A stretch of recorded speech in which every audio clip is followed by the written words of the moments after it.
सहकारिता के माध्यम से रोजगार की संभावनाएं हैं और सहकारिता ही लोगों को रोजगार दे सकता है।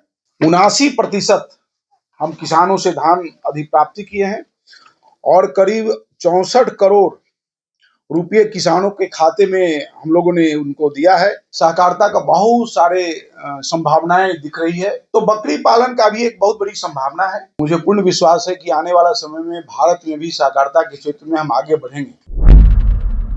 तो मैं पहले अपने भारत सरकार के सहकारिता मंत्री माननीय अमित शाह जी को बहुत बहुत धन्यवाद देता हूं, जिन्होंने देश भर में सहकारिता के क्षेत्र में वो काम कर रहे हैं और जिस तरह से उन्होंने कभी गुजरात को सहकारिता के क्षेत्र में उन्होंने आगे किया है, तो मुझे पूर्ण विश्वास है कि आने वाला समय में भारत में भी सहकारिता के क्षेत्र में हम आगे बढ़ेंगे।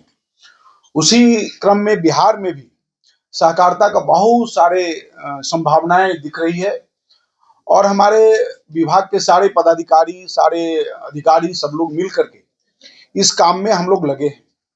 अभी हमारे सचिव महोदय ने कहा कि अभी मुख्य रूप से धान अधिप्राप्ति का सीजन चल रहा था, उसमें हम सब लोगों ने करीब मैं 22-23 जिलों में जाकर के धान अधिप्राप्ति की समीक्षा की है, सब लोगों से जानकारी ली है कैसे कैसे चल रहा है।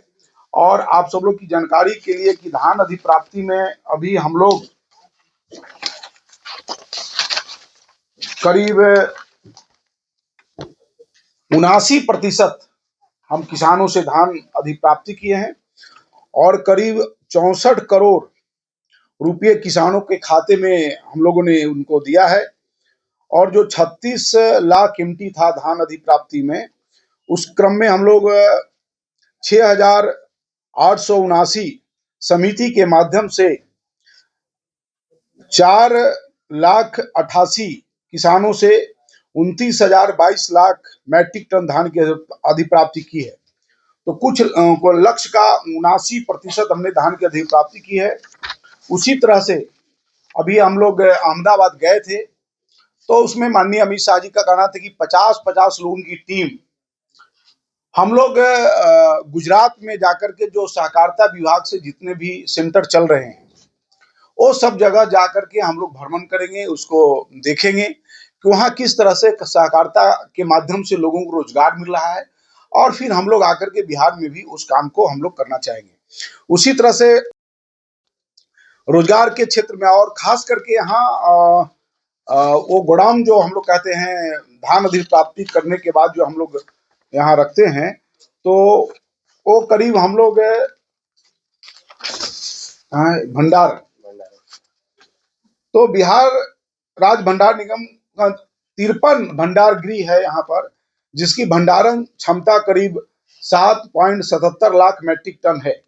तो हम लोग भंडारण के क्षेत्र में भी काम कर रहे हैं और 3 राष्ट्रीय सहकारिता समितियां बनी है। एक तो है भारतीय बीज सहकारी समिति लिमिटेड और national organisation cooperative society limited और एक national export cooperative society limited. इसमें भी बड़ी संख्या में बिहार से लोग सदस्य बन रहे हैं, क्योंकि यह राष्ट्रीय स्तर पर समिति है, इसमें लोग बन रहे हैं। तो आगे हम लोग कई ऐसे, जैसे हमारे सचिव ने कहा कि कोई भी समिति हम लोग जहां संभावना होगी समिति हम लोग बनाने का हम लोग देख रहे हैं। तो आपकी जानकारी के लिए कि एक और मैंने अहमदाबाद बैठक में भी मैंने कहा था कि बिहार में कोऑपरेटिव खेती की भी बड़ी संभावनाएं हैं, क्योंकि यहाँ पर अब किसान के पास कोई बहुत ज्यादा जमीन अब किसी के पास बचा नहीं। पहले था किसी के पास 100 एकड़, 150 एकड़, 200 एकड़ जमीन, अब जमीन का भी छोटे छोटे टुकड़े हो गए हैं। तो हम लोग कोऑपरेटिव खेती की भी संभावना को तलाश रहे हैं।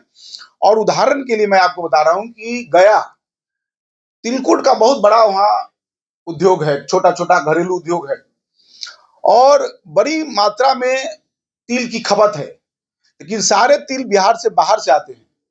मध्य प्रदेश से आता है, आंध्र प्रदेश से आता है, बंगाल से आता है, लेकिन बिहार में हम तिल का उत्पादन नहीं कर रहे हैं। तो हम लोग संभावना देख रहे हैं कि क्या गया का जो मगध का रेंज है, हम सभी किसानों से बातचीत करके कोऑपरेटिव के माध्यम से हम तिल का उत्पादन कर सकते हैं क्या। आज है जैसे आपका वैशाली में टोमेटो का वहाँ लगा है।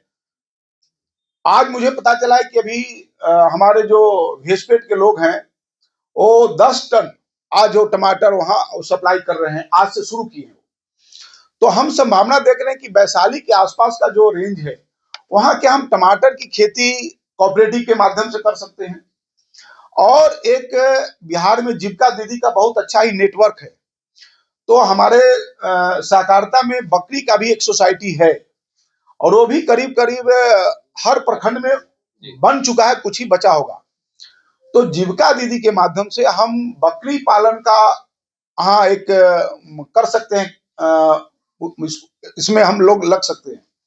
तो बकरी पालन का भी एक बहुत बड़ी संभावना है।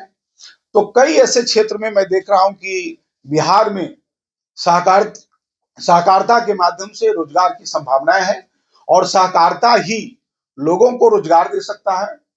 और जो हम लोग कभी कभी कहते हैं कि रोजगार कहाँ से आएगा, तो रोजगार सहकारिता के माध्यम से ही आएगा। तो मैं पुनः एक बार अमित शाह जी को मैं धन्यवाद देता हूं कि उन्होंने खास करके बिहार पर कुछ जैसे जहां कमजोर है उस पर विशेष वो ध्यान रखे हैं। और मैं आपको बता रहा हूं कि मई जून में क्या हम लोग यहाँ से 50-60 लोगों की एक टोली जो अच्छे पैक्स में काम कर रहे हैं, भेजपेट में अच्छा काम कर रहे हैं, शहद में अच्छा काम कर रहे हैं, ऐसे तो शहद की भी एक अच्छी संभावना है।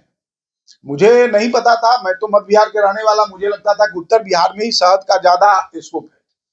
लेकिन मुझे अभी गया से हमारे आए थे शहद उत्पादक, हमारे समिति से जुड़े हैं, उन्होंने कहा कि हम 50 लाख से शुरू किए थे, आज हमारे पास 4 करोड़ का टर्नओवर शहद में। और नीम से शहद निकाल रहे हैं, सहजन से शहद निकाल रहे हैं। जिस सहजन को हम लोग यहाँ समझते हैं कि सिर्फ एक सब्जी के रूप में हम लोग उपयोग करते हैं, लेकिन इसका बहुत ही बड़ा गुणकारी चीज है, इसमें बहुत पौष्टिक चीज है। तो हम प्रयास करेंगे कि किसानों से और खास करके एनएच के बगल में जहां नीम का वृक्ष लगे और उसे लोग शहद निकालें, तो कई संभावनाएं यहाँ दिख रही है। हम सब लोग मिल करके, और मैं अपने विभाग के सारे अधिकारियों को मैं धन्यवाद देता हूं कि इस काम में वो सब लोग लगे हैं। और आने वाला समय में बिहार भी अन्य राज्यों की तुलना में कहीं ना कहीं बिहार का भी स्थान होगा, ऐसा मुझे संभावना दिख रही है। और जीविका दीदी यदि यहाँ स्ट्रांग है तो इसमें माननीय मुख्यमंत्री जी का बहुत बड़ा योगदान है। मैंने आपको पहले ही कहा कि जीविका दीदी के माध्यम से, जीविका दीदी का मतलब बिहार के मुख्यमंत्री नीतीश कुमार, जिनका उसमें बहुत अच्छा उन्होंने काम किया है और आने वाले समय में और अच्छा काम करेंगे। उनको मैं इसलिए दिया कि वो सहकारिता, केंद्रीय सहकारिता मंत्री हैं, इसलिए मैंने उनको धन्यवाद दिया। एक रिसर्च में आया है कि मक्का का जो कांड है उससे गुड़ तैयार करने का, तो क्या इस पर कुछ सहकारिता विभाग आपका काम कर रही है? आपको मैंने कहा कि सहकारिता में इसकी बड़ी संभावनाएं हैं, हम सभी संभावनाओं को तलाश रहे हैं, कहाँ क्या हो सकता है।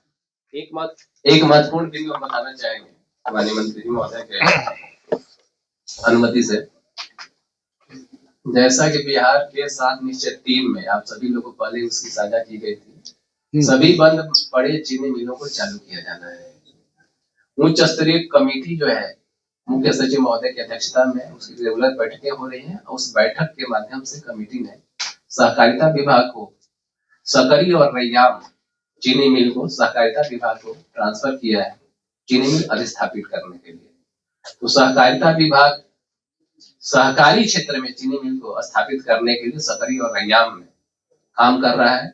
और इसके लिए नेशनल शुगर मिल्स फेडरेशन जो है कोऑपरेटिव सेक्टर का, उसके साथ हम लोग एमओयू आज सेकेंड हाफ में करेंगे। इसके बारे में भी जिक्र किया गया है। तो जो आप बातें बोल रहे थे गुड़ वाला, तो चूंकि चीनी जो शुगर मिल हम स्थापित करेंगे तो उसमें गुड़, चीनी या उसका जो बाई प्रोडक्ट है, इस सभी चीजों को उसमें शामिल किया जाएगा। और शुगर केन के अलावा बाकी जो उसमें इनपुट हो सकता है उस पर भी हम लोग काम करेंगे। 1-2 बिंदु और जोड़ देंगे। अब पदाधिकारियों की टीम राज्य के बाहर भेजी जा रही है प्रशिक्षण के लिए।